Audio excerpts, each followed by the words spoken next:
Highest temperature కి reach అయింది. ఒక్కసారి కూడా నాకు VONR సపోర్ట్. ఫస్ట్ పొజిషన్ లో iQOO 13 నేను అసలు ఎక్స్పెక్ట్ చేయలేదు. నాకు ఎక్కడ డిస్ప్లే విషయంలో మాత్రం సాటిస్ఫై అయ్యాను అని చెప్పని ఒక్క విషయంలో కూడా నాకు అనిపించలేదు.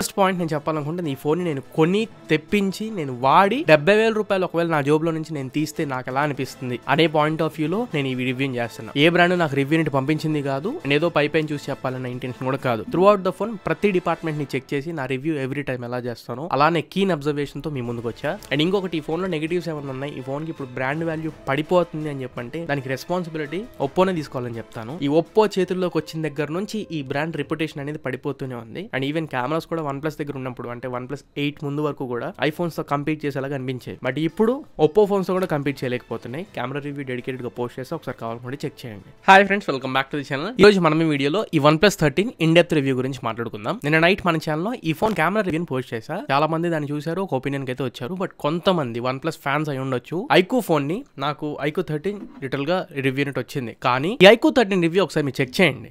ఉన్నట్లు దీంట్లో ఏవే మైనస్ ఉన్నాయో అవన్నీ ఎత్తి చూపించి మరి క్లియర్ గా రివ్యూని ఇచ్చాను. హీటింగ్ ఒక రకంగా హీటింగ్ ఇది ఐరన్ బాక్స్ లాంటిది. టెంపరేచర్ 46-47 దాకా వెళ్ళిపోతుందని చెప్పున్నాను. దాన్ని మించిపోయింది. ఇది 48.3 degrees వెళ్ళిపోయింది. దాని గురించి తర్వాత మాట్లాడతా. బట్ ఇక్కడ ఈ పాయింట్ చెప్పడానికి నా ఇంటెన్షన్ ఏంటి అంటే OnePlus ఫోన్స్ కి నేను అగెన్స్ట్ అన్నట్లు అనుకుంటున్నారు. లాస్ట్ ఇయర్ మొత్తం కూడా మీరు చెక్ చేసినట్లయితే OnePlus Nord CE4, OnePlus Nord 4 and even OnePlus 12R ఈ ఫోన్స్ అన్ని తెప్పించి నా అంతటి నేనే రివ్యూస్ చేశా. ఈ మూడు ఫోన్స్ లో OnePlus 12R ఒకటి కెమెరాస్ బాగోలేదు. Nord CE4, Nord 4 కంప్లీట్ గా వాల్యూ ఫర్ మనీనే. వాటిని పర్చేస్ చేసుకోండి అని చెప్పి నేను through out the year suggest చేస్తూనే వచ్చా.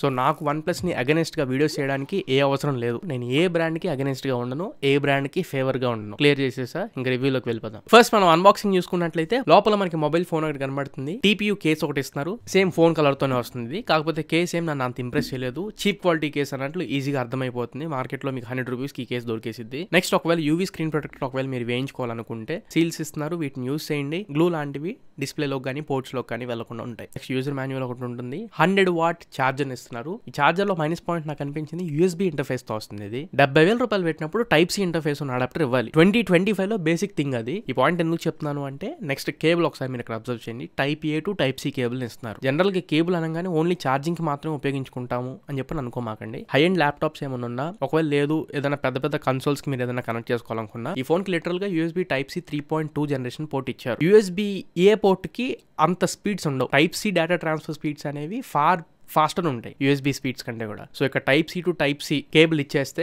ఫాస్టర్ డేటా కేబుల్స్ ఉంటాయి కాబట్టి ఫాస్టర్ డేటా ట్రాన్స్ఫర్ స్పీడ్స్ ఉంటాయి ల్యాప్టాప్స్ కి కానీ పెద్ద కన్సోల్స్ కి కానీ. So type C adapter and type C to type C cable ఇచ్చుంటే బాగుండేది. ఇంకా సిమ్ ఇంజెక్టింగ్ పిన్ ఒకటి బాక్స్ లో ఇస్తున్నారు. దీంతో కలిపి ఇంకా రిమైనింగ్ బాక్స్ లో వచ్చే కంటెంట్స్ అన్ని ఫుల్ అయిపోయినట్లే. ఇంకా బాక్స్ తీసేసి పక్కకు పెట్టేసి నెక్స్ట్ మనం రివ్యూలోకి వెళ్ళిపోదాం. ఫస్ట్ ఈ ఫోన్ బిల్ క్వాలిటీ గురించి మాట్లాడుకున్నట్లయితే సాలిడ్ ఉంది. చేతుల్లో పట్టుకోవడానికి కూడా ఒక మంచి ప్రీమియం ఫోన్ పట్టుకున్నట్లు అనిపిస్తుంది. ఒక 70,000 రూపాయల ఫోన్ ఖచ్చితంగా మనం పట్టుకున్న ఫీల్ అయితే మనకు ఉంటుంది. సైడ్ మొత్తం కూడా అల్యూమినియం బాడీతో వస్తుంది. మెటల్ ఫ్రేమే. చేతిలో కూడా ఆ ప్రీమియంనెస్ అర్థమవుతుంది. బ్యాక్ సైడ్ మీకు ఎకో లెదర్ ని యూస్ చేశారు. అండ్ చేతిలో కూడా చాలా సాఫ్ట్ ఉంది. ఫీల్ కూడా చాలా బాగుంది. కంఫర్ట్ అంతా బాగానే ఉంది. అండ్ వెయిట్ కూడా మరి టూ హెవీ వెయిట్ అన్నట్లు ఏం అనిపించట్లేదు. అఫ్ కోర్స్ ఈ ఫోన్ 203-208 grams తో వస్తుంది. కాకపోతే అంత హెవీ అన్నట్లు అనిపించట్లేదు. చేతుల్లో ఈజీగానే మనం క్యారీ చేసుకోవచ్చు. నెక్స్ట్ ఇంకా లుక్స్ చూసుకున్నట్లయితే లాస్ట్ టైం తో కంపేర్ చేస్తే ఈసారి కొంచెం మైనర్ డిఫరెన్సెస్. కాకపోతే చూడడానికి లుక్స్ కూడా బాగానే ఉన్నాయి. అండ్ టేబుల్ మీద పెట్టి యూస్ చేసినప్పుడు కూడా మీరు ఎక్కడ టచ్ చేసినా గానీ ఆ టకటక సౌండ్స్ అయితే ఏమి ఉండవు. టేబుల్ మీద పెట్టుకుని కూడా ప్రశాంతంగా యూస్ చేసుకోవచ్చు. సో డిజైన్ బానే ఉంది అండ్ లుక్స్ కూడా బానే ఉన్నాయి. నెక్స్ట్ ఇప్పుడు ప్రాసెసర్ అండ్ పర్ఫార్మెన్స్ గురించి మాట్లాడుకుందాం. ఇందులో స్నాప్డ్రాగన్ 8 Elite ప్రాసెసర్ యూస్ చేస్తున్నారు.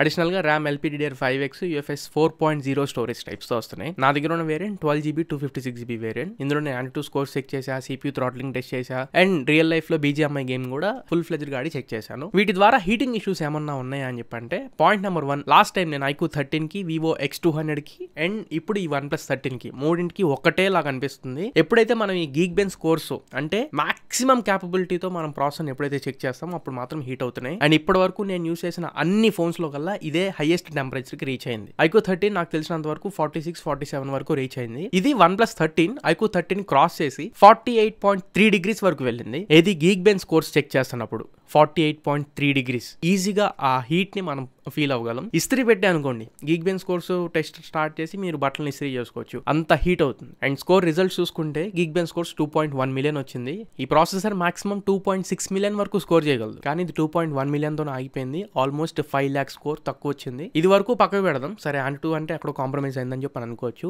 CPU థ్రాట్లింగ్ టెస్ట్ అయితే ఇప్పటి వరకు నేను చూసిన అన్ని ఫోన్స్ లో కల్లా లీస్ట్ గా CPU థ్రాటిల్ అయిపోయింది ఈ ఫోన్. 44, 45 ఏదైనా కానీ 50% లోపలే CPU థ్రాటిల్ అయిపోయింది. ఇక్కడ స్క్రీన్ షాట్స్ అన్ని వేస్తాను, ఒకసారి చెక్ చేయండి. నేను 4 times చెక్ చేసా, 4th టైం మాత్రం దాదాపు 80% దగ్గర CPU థ్రాటిల్ అయింది. సో టెక్నికల్ స్కోర్స్ ఏవి కూడా ఇది పాస్ అవ్వలేదు. టెక్నికల్ గా మాత్రం ఒక స్టెప్ బ్యాక్వర్డే ఉంది. సరే ఇది ఎవరికి ఉపయోగపడేది కాదు, పక్కకు పెట్టేద్దాం. జస్ట్ దీని క్యాపబిలిటీ చెక్ చేయడం వరకు మాత్రమే. రియల్ లైఫ్ లో BGMI టెస్ట్ చేసినప్పుడు ఎలా ఉంది అని చెప్పంటే, iQOO 13 ఎలా అయితే పర్ఫార్మ్ చేసిద్దో దీనికి ఏ మాత్రం తీసుకోని విధంగా పర్ఫార్మ్ చేసింది. Mostly satisfied and mostly impressed gaming పరంగా మాత్రం. ఇది 40 degrees వరకు రీచ్ అయ్యింది మీరు గేమింగ్ చేస్తున్నప్పుడు. ఇదైతే నాకు 37-38 degrees మాత్రమే రీచ్ అయింది. ఒక 2 degrees టెంపరేచర్ ఇదే తక్కువ ఉంది. ఇన్ఫాక్ట్ ఇది కూడా 120 FPS సపోర్ట్ ఉంది. దీంట్లో మీకు 144 FPS ఉంటుంది, అది వేరే విషయం. ఇందులో మీకు 120 FPS సపోర్ట్ ఉంది. అండ్ BGMI కూడా స్మూత్ అల్ట్రా ఎక్స్ట్రీమ్ వరకు సపోర్ట్ చేస్తుంది. సేమ్ దీంట్లో లాగే సైడ్ వీళ్ళ ఇన్బిల్ట్ FPS మానిటర్ ఎలా అయితే ఇస్తారో దీంట్లో కూడా FPS మానిటర్ ఇచ్చారు. గేమ్స్ ఆడుతున్నప్పుడు ఒక్క చోట కూడా ఫ్రేమ్స్ డ్రాప్ అవ్వడం కానీ, ఫ్రేమ్స్ లాగ్ అవ్వడం కానీ, అండ్ గేమ్ థ్రాటిల్ అవ్వడం కానీ ఎక్కడ నేను అబ్జర్వ్ చేసింది లేదు. ప్రశాంతంగా మీరు గేమింగ్ కోసం కావాలి అని చెప్పి అనుకుంటే మాత్రం ఈ ఫోన్ ని పిక్ చేసుకోవచ్చు. వీడియో మధ్యలో వచ్చినందుకు సారీ. కంటెంట్ ఇప్పటి వరకు చూస్తున్నారు అంటే ఖచ్చితంగా నచ్చింది, వస్తుందని అనుకుంటున్నా. నా మాక్సిమం ఎఫర్ట్స్ పెట్టి వీడియోస్ ప్రొడ్యూస్ చేస్తున్నాను. నా efforts and quality and honesty మీకు ఉపయోగపడితే ఖచ్చితంగా ఛానల్కి సబ్స్క్రైబ్ అవ్వకపోతే సబ్స్క్రైబ్ అవ్వండి. 300K సబ్స్క్రైబర్స్ టార్గెట్ పెట్టుకుని పనిచేస్తున్నా. మీరు సబ్స్క్రైబ్ చేసుకుంటే మాత్రం ఇంకా రెట్టింపు ఉత్సాహంతో పనిచేస్తాను. నా వర్క్ చూడండి, ఫస్ట్ మన ఛానల్లో ఒకసారి వర్క్ చూడండి. నా వర్క్ నచ్చి మీకు ఉపయోగపడిద్ది అనుకుంటేనే సబ్స్క్రైబ్ అవ్వండి. గేమ్స్ ఆడుతున్నప్పుడు జైరోస్కోప్ కూడా ఎవ్రీథింగ్ సెన్సర్స్ అన్ని బాగానే పనిచేస్తున్నాయి, నో కంప్లైంట్. కాకపోతే ఒక్కటే కంప్లైంట్, ఈ స్పీకర్స్ ఏవైతే ఉంటాయో పైన స్టీరియో స్పీకర్స్ సైడ్స్ ఇచ్చేసారు. జనరల్ గా మనకి పైన ఇయర్ పీస్ లో ఉంటుంది కదా, ఆ ఇయర్ పీస్ లో ఇవ్వకుండా పైన బాడీ మీద ఇచ్చేటప్పటికి చేతిలో ఇలా పట్టుకున్నాం అనుకోండి, 2 sides స్పీకర్స్ బ్లాక్ అయిపోతాయి. ఇందులో దరిద్రం ఏంటంటే అసలు సౌండే రావట్లా. అంటే మల్టీమీడియా సౌండ్, మేము ఏదైనా మూవీ పెట్టుకొని సౌండ్ వినాలనుకున్నా కానీ సౌండ్ స్పీకర్స్ అనేవి అసలు ప్రాపర్ గా లేవు. అది నేను తర్వాత మళ్ళీ స్పీకర్స్ డిపార్ట్మెంట్ లో మాట్లాడతా. అంటే ఎటు నుంచి మీకు స్టెప్స్ పడుతున్నాయి, ఎటు నుంచి ఎనిమిస్ వస్తున్నారని చెప్పని కనిపెట్టడం చాలా ఇబ్బందిగా ఉంది. ఒకవేళ మీరు హెడ్ ఫోన్స్ ఆడాలనుకుంటే మాత్రం OnePlus Nord ఇయర్ ఫోన్స్ ఉన్నాయి, అవి మాత్రం దీనికి పిచ్చ కంపాటబిలిటీ చాలా బాగున్నాయి. నేను యూస్ చేస్తున్నా, దాని రివ్యూ ఆల్రెడీ మన ఛానల్లో పోస్ట్ చేశాను. నేను అదే రెగ్యులర్ గా యూస్ చేస్తున్నాను. ఒకవేళ కావాలనుకుంటే డిస్క్రిప్షన్ లో దాని లింక్ కూడా ఇస్తా, పర్చేస్ చేసుకోవచ్చు. అలానే ఇంకా జనరల్ యూసేజ్ కూడా గేమింగ్ మీకు ఆ లెవెల్లో వచ్చిందంటే జనరల్ యూసేజ్ చక్కగా యూస్ చేసుకోవచ్చు. జనరల్ యూసేజ్ లో నాకు ఎక్కడ ఇబ్బంది అనిపించలేదు. బట్ అలానే దీనికి most under rated and hidden plus point ఏంటి అంటే హ్యాప్టిక్స్. నా దగ్గర ఉన్న iQOO 13 హ్యాప్టిక్స్ కంటే కూడా దీంట్లో చాలా బాగుంది. హ్యాప్టిక్స్ పరంగా మాత్రం వీళ్ళు గ్రౌండ్ వర్క్ చాలా బాగా చేశారు. లాస్ట్ జనరేషన్ ఫోన్ కంటే కూడా దీంట్లో హ్యాప్టిక్స్ చాలా బాగున్నాయి. సో ఈ వైబ్రేషన్ ఫీడ్బ్యాక్ మీకు మంచి ఫీల్ ఇస్తుంది. మల్టీ టాస్కింగ్ చేస్తున్నప్పుడు బ్యాక్గ్రౌండ్ లో మెమరీలో ఉంచుకునే యాప్స్ ఉంటాయి కదా, మినిమల్ గా యూస్ చేసుకునే యాప్స్ ఏవేవి ఉంటాయి, ఇప్పుడు పేమెంట్ యాప్స్, సెట్టింగ్స్, కెమెరా, ఇలాంటి చిన్న చిన్న యాప్స్ మాత్రమే మెమరీలో ఉంచుకుంటుంది. మిగతా యాప్స్ అన్ని కూడా స్టార్టింగ్ నుంచి స్టార్ట్ అవుతున్నాయి. సో మెమరీ మేనేజ్మెంట్ ఇంకొంచెం బెటర్ ఉంటే బాగుంటుంది అన్నట్లు అనిపించింది. ర్యామ్ అండ్ రూమ్ కాన్ఫిగరేషన్స్ బాగానే ఉన్నాయి. అండ్ SSDలు, పెన్ డ్రైవ్లు యూస్ చేస్తున్నప్పుడు మీరు డేటా ట్రాన్స్ఫర్స్ ఏమైనా చేసుకోవాలనుకున్నా కానీ USB 3.2 జనరేషన్ పోర్ట్ తో వస్తుంది కాబట్టి మీకు ఫాస్టర్ డేటా ట్రాన్స్ఫర్ స్పీడ్స్ ఉంటాయి. అలానే మీరు గేమింగ్ ఒకవేళ లైవ్ స్ట్రీమ్ చేయాలనుకుంటే 4K లో లైవ్ స్ట్రీమ్ చేసుకోవచ్చు, ఎల్గాటో లాంటి క్యాప్చర్ కార్డ్స్ ని యూస్ చేసుకొని. నెక్స్ట్ ఇప్పుడు networking, signal receptions and wifi speeds పరంగా మాట్లాడదాం. నెట్వర్క్స్ పరంగా దీంట్లో కొత్తగా ఇంట్రడ్యూస్ చేసింది, ఇన్ఫాక్ట్ OnePlus లోనే ఫస్ట్ ఫోన్ అని చెప్పొచ్చు. ఇది eSIM సపోర్ట్ తో వస్తుంది. జనరల్ గా ఇది డ్యూయల్ సిమ్ సపోర్ట్ ఉంది. మీకు సిమ్ కార్డ్ ట్రే తీసేస్తే ముందు ఒకటి వెనక ఒకటి వేసుకోవచ్చు. మెమరీ కార్డ్ సపోర్ట్ లేదు. SIM 1, SIM 2 ఉంటాయి కదా, ఒకవేళ మీరు eSIM యూస్ చేయాలనుకోండి, ఇందులో మీరు eSIM ఆపరేటర్ ని డౌన్లోడ్ చేసుకొని మీరు రిజిస్టర్ చేసుకోవాలి. అప్పుడు ఫిజికల్ SIM 2 కార్డ్ ఏదైతే ఉంటుందో అది డియాక్టివేట్ అయిపోతుంది. ఒకవేళ మీరు SIM 2 లో సిమ్ ఉంచినా కానీ ఫిజికల్ సిమ్ అది పనిచేయదు, eSIM మాత్రమే పనిచేస్తుంది. ఎప్పుడైతే eSIM ని మీరు డిలీట్ చేస్తారో అప్పుడు ఫిజికల్ SIM 2 అనేది మీకు ఉపయోగపడుతుంది. 5G బ్యాండ్స్ పరంగా దీంట్లో 14 5G బ్యాండ్స్ ఉన్నాయి. 5G డ్రాప్ ఇష్యూస్ లాంటివి అయితే నేను ఎక్కడ అబ్జర్వ్ చేయలేదు. Vivo X200 లో నేను అబ్జర్వ్ చేసా, అది లాస్ట్ రివ్యూలో నేను కవర్ చేశాను. ఇందులో మాత్రం నెట్వర్క్ ఇష్యూస్ అయితే ఏమీ లేవు. కాల్స్ మాట్లాడుకునేటప్పుడు కూడా కాల్ డ్రాప్ అవడం లాంటి ఇష్యూస్ అయితే ఏమీ లేవు. కాకపోతే ఇది గూగుల్ డైలర్ తో వస్తుంది. కాల్ రికార్డ్ చేసుకునేటప్పుడు అవతలకి వాళ్ళకి వినబడుతుంది. OnePlus స్టాక్ డైలర్ ఇచ్చేస్తే బాగుంటుంది, బట్ ఇది ఒప్పో డివైస్ కాబట్టి ఇది OnePlus డైలర్స్ లాంటివి అయితే ఏమీ ఉండవు. కానీ కాల్స్ కి వాయిస్ ఓవర్ LTE కనబడుతుంది. అంటే 5G బేస్ చేసుకొని కాల్స్ చేసుకోవడానికి నాకు ఒక్కసారి కూడా voice over new radio VoNR అని చెప్పి అనేది ఫోన్ ఓపెన్ చేసిన దగ్గర నుంచి ఈ రోజు వరకు ఒక్కసారి కూడా నాకు VoNR సపోర్ట్ అనేది కనపడలేదు. స్టేటస్ బార్ లో Vivo LTE కనబడుతుంది. అదేమన్నా అప్డేట్ లో రావాలా లేకపోతే సెట్టింగ్స్ అన్ని నేను కెలికాను, కానీ ఎక్కడ VoNR సపోర్ట్ నాకు కనపడలేదు. అండ్ స్టేటస్ బార్ లో కూడా VoNR రాలేదు. మీలో ఎవరికన్నా VoNR సపోర్ట్ పైన ఉంటే ఒకసారి కమెంట్ సెక్షన్ లో కమెంట్ చేయండి. Next wifi. ఈ ఫోన్ Wi-Fi 7 కి సపోర్ట్ చేస్తుంది. లేటెస్ట్ అండ్ అడ్వాన్స్డ్ అని చెప్పొచ్చు. ఫాస్టర్ స్పీడ్స్, మాక్సిమం స్పీడ్స్ ఇది అందుకోగలదు. And real time monitoring speed కూడా ఉంటుంది.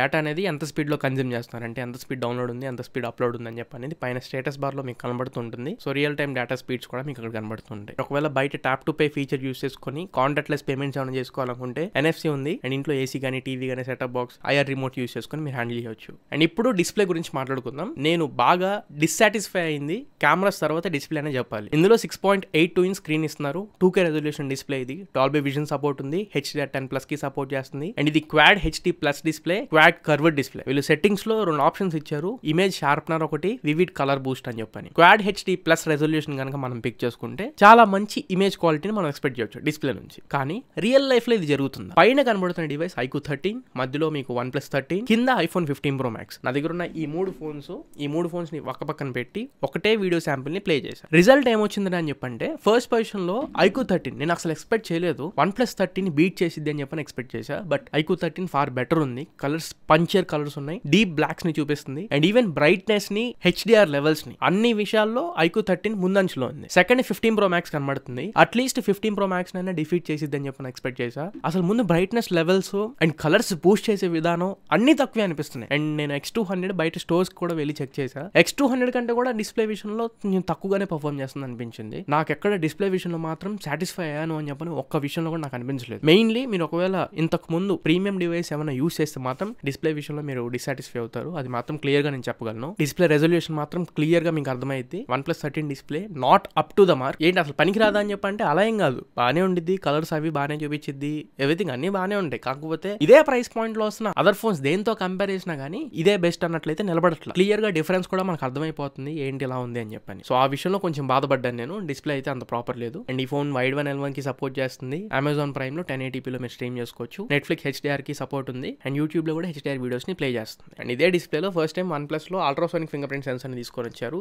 లైట్ అక్కర్లేదు అన్లాక్ చేయడానికి, జస్ట్ దాని మీద పెట్టేస్తే అల్ట్రా ఫాస్ట్ గా అన్లాక్ అవుతుంది. సో అన్లాకింగ్ పరంగా ఇబ్బంది ఏం లేదు. నెక్స్ట్ ఇప్పుడు స్పీకర్స్ గురించి మాట్లాడుకుందాం. స్టీరియో స్పీకర్స్ ఉన్నాయి దీంట్లో. నేను ఇందాక చెప్పినట్టు స్పీకర్ ప్లేస్మెంట్ మీకు పైన టాప్ లో వచ్చేస్తుంది కాబట్టి గేమ్స్ ఆడుకునేటప్పుడు ఇలా పట్టుకుంటే స్పీకర్ అనేది క్లోజ్ అయిపోతుంది. రెండోది మల్టీమీడియా యూస్ చేస్తున్నప్పుడు నా దగ్గర లావా అగ్ని 3 ఉంది, దానికంటే కూడా దీంట్లో సౌండ్ తక్కువ వస్తుంది. iQOO తోనో 15 Pro Max తోనో నేను కంపేర్ చేస్తే దానికంటే తక్కువ వస్తుంది అంటే అనుకోవచ్చు. బడ్జెట్ ఫోన్ అది 20-25,000 లోపల ఉండేది, దానికంటే సౌండ్ తక్కువ వస్తుంది.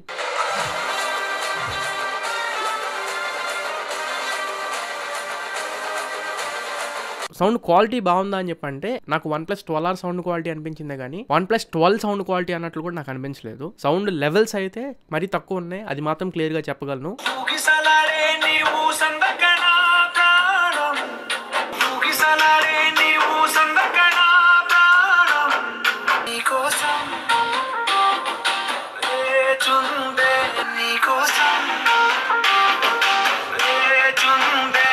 iQOO మీకు చాలా ఎక్కువ సౌండ్ వచ్చింది, అది కొంచెం ఇబ్బంది పెట్టచ్చు కూడా. ఇందులో 100% కి ఎక్కడో 65-70% వాల్యూమ్ మాత్రమే వస్తుంది అన్నట్లు అనిపించింది. ఇంకా నెక్స్ట్ దీంట్లో కెమెరాస్ గురించి మాట్లాడాలి. నేను అసలు మాట్లాడిన ఈ వీడియోలో ఎందుకంటే కెమెరా రివ్యూ ఎక్కువ చూడట్లేదు, 10,000 వ్యూస్ మాత్రమే వస్తున్నాయి. కెమెరాస్ ఖచ్చితంగా చూడండి. నేను ఇక్కడ కెమెరాస్ పరంగా ఒక్క మొక్క కూడా మాట్లాడను, కెమెరాస్ బాలేవనే ఒక్క మాట చెప్తాను అంతే. కెమెరాస్ రైట్ నో నేను ఈ వీడియో రికార్డ్ చేసే టైం Jan 18 అర్ధరాత్రి 2:30 రికార్డ్ చేస్తున్నాను. ఇప్పుడు చెప్పే మాట అయితే ఇప్పటి వరకు ఉన్న అప్డేట్స్ ప్రకారం అయితే కెమెరాస్ బాలేవు. ఎందుకు ఈ మాట అంటున్నాను అనేది క్లియర్ గా మీరు కెమెరా రివ్యూ పోస్ట్ చేసా, thumbnail ఇక్కడ వేస్తాను, ఒకసారి చెక్ చేయండి. ఇదే వీడియో మన ఛానల్లో ఉండేది, పైన ఐకార్డ్స్ లో కూడా ఇస్తున్నా. కెమెరా రివ్యూలో చూసి అర్థం చేసుకోండి. నెక్స్ట్ ఇప్పుడు బ్యాటరీ గురించి మాట్లాడుకుందాం. ఇందులో 6000 mAh బ్యాటరీని ఇస్తున్నారు. 100 వాట్ ఛార్జర్ ని బాక్స్ లో ఇచ్చారు. ఛార్జింగ్ స్పీడ్స్ అయితే వీళ్ళు చెప్పేది 36 minutes లో 0 to 100% ఫుల్ ఛార్జ్ అయ్యిందని చెప్పి అంటున్నారు. నాకు 41 minutes పట్టింది. ఓకే, పెద్ద కంప్లైంట్ ఏం కాదు, 5 minutes అనేది అటు ఇటు అవుతూ ఉండిద్ది అండ్ టెంపరేచర్స్ బట్టి కూడా డిపెండ్ అయి ఉండిద్ది. ఫాస్ట్ ఛార్జింగ్ పరంగా thumbs up. 6000 mAh within 40 minutes లో ఫుల్ ఛార్జ్ అయిందంటే మంచి విషయమే. అలానే దీంట్లో వైర్లెస్ ఛార్జింగ్ సపోర్ట్స్ కూడా ఉన్నాయి. 50 watt వైర్లెస్ ఛార్జ్ చేసుకోవచ్చు, అలానే రివర్స్ వైర్లెస్ ఛార్జ్ కూడా సపోర్ట్ చేసింది. ఎగ్జాంపుల్ ఇప్పుడు నా దగ్గర వైర్లెస్ ఛార్జ్ కి సపోర్ట్ చేసే డివైస్ ఉంది.